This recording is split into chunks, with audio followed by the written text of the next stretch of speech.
Hello guys, magandang araw. For today's video, ayan, kasama ko guys ngayon yung aking nanay at itong si Angel na baby loves ng nanay ko. Yan, kasama ko ngayon, papunta na kami sa labas dahil nga po mag-a-attend sila ng Christmas party nitong si Angel. Ngayon po kasi yung araw ng schedule ng party ng bulinggit ng aking nanay. At nag-iisa niyang estudyante dito sa bahay guys. Yan, naglalakad nga lang po kami, wala po kaming service.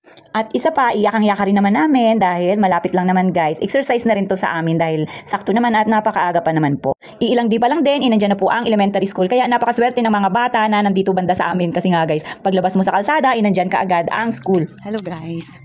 Good morning. Naglakad lang ako ngayon kasi walang service. So, pupunta tayo dito sa bahay ng nanay ko. Susunduin ko yung aking pamangkin, si Angel. So, dito na lang tayo dadaan guys para shortcut. Kasi meron silang Christmas party for today. And, titingnan natin kung ano yung kanyang isusuot. Good morning! May Christmas party sila? Hi! Aw! Kaalis na siya, AJ. Kapon pa. Ay, hindi ka nakasali sa ano? Vlog mo ko. Christmas party? Kapon pa. Wow, ito guys, si Angel. Ako mag-ayos sa'yo, Jel. Ika, Jel. Ito guys, yung susuotin ni Angel today. Ganyan yan. Jel, ganyan. Hi guys! Hello. Good morning. Bakit ganito? Saan nasuklay mo? Bakit may mga kagat-kagat ka na? Saan naman suklay, ma? Wala pala kayong gift. Ganyan yan. Bakit may gift natin? Alam niyo ba guys, uy, hindi na yan nilalagyan ng ano, putsak. Kaya mo lang ba, hindi na yan nilalagyan ng putsak. Ayan mo lang. So, ano natin guys, si Angel. Aayusan natin si Angel. Saan na yung damit mo, Jen? Pili namin tita dahil. Bakit ang panit ang medyas mo? Nakaganyan ka pa. Ito, tanggalin niya yan. Tanggalin mo yan. Yung sandal, sandalin. Pabili siya ng kutumbad. Manda, ang panit ang medyas niya. Ano ba yan si mama? Ito, tanggalin niya. Walang kutumbad. Sana yung ano mo, Jel? May tali ka pa, Jel?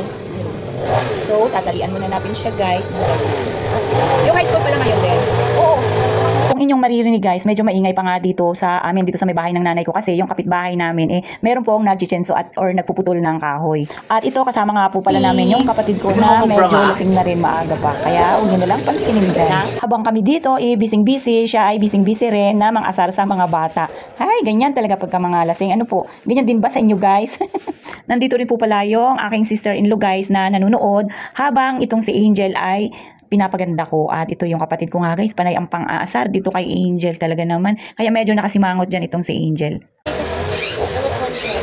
Isa sa mga reasons guys, kaya pumunta ako dito sa bahay ng nanay ko ngayon kasi naisip ko ngayon po pala yung Christmas party nila Angel at ang alam ko talaga busy ang mga tao ngayon guys dahil nga may kanya-kanyang mga party, mga events dahil nga December po, di ba? So naisip ko nanay ko lang yung tao dito kaya total naman wala naman din po akong gagawin at ayan, saktong tambay-tambay lang muna sa bahay. Yun nga guys, maaga pa, nagpaplano na akong pumunta rito. Yun nga lang, ang service ko na pupunta sana dito is wala. So, tinignan ko muna kung medyo maaga pang uuwi itong si Big Boss guys kasi gamit niya nga yung ating service. Kaya lang nung napapansin ko nga na medyo magtatanghali na nilakad ko na lang po. Total naman guys, kayang-kaya naman nating lakarin kasi hindi pa siya gaanong mainit. Kaya nagdahan-dahan lang ako guys kasi syempre iniingatan din natin yung ating paa na mamaga. Dahil nga guys, sa kagustuhan ko rin na pumunta rito at ito nga po nakarating din ako sa wakas na safe na safe.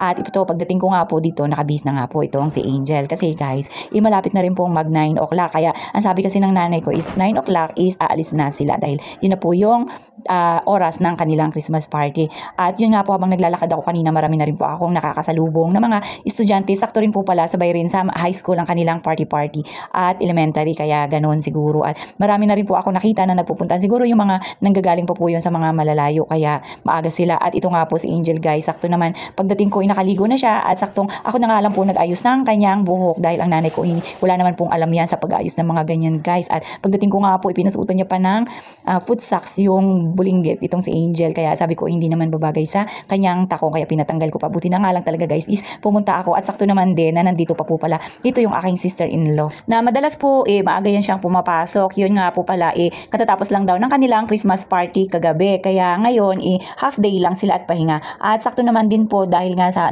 nikwento ko nga sa inyo kanina guys na may Christmas party rin ng mga high school. Anak niya po kasi is high school kaya ayan Ayan, nandyan siya ngayon guys na nagluluto dito sa kahoy lang. Abay, tipid na naman guys sa gasol. Ayan siya. O, dahil nga sa sobrang hirap ng buhay, kailangan natin magtipid-tipid.